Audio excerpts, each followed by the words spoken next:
তো বন্ধুরা, আপনারা 1 নম্বর বাড়িতে একটি মাকে আর তার বাচ্চাকে দেখতে পাচ্ছেন, আর 2 নম্বরেতেও একটি বাচ্চাকে আর তার মাকে দেখতে পাচ্ছেন। তো এনাদের দুজনকে ভালো করে লক্ষ্য করে দেখুন, তারপরে কি আপনারা বলতে পারবেন এখানের মধ্যে কোন বাচ্চাটি আর তার মাটি ভূত? এটি বলার জন্য আপনাদের 10 সেকেন্ড সময় দেওয়া হলো।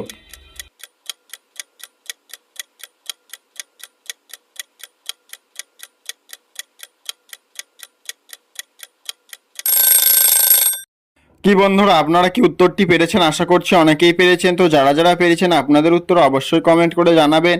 আর ভিডিওটি যদি ভালো লেগে থাকে তাহলে একটি লাইক করবেন। আর আমার চ্যানেলে যারা নতুন আছেন তারা চ্যানেলটি অবশ্যই সাবস্ক্রাইব করবেন। আর যারা যারা পারেননি, চলুন আমি আপনাদের উত্তরটি বলে দিই।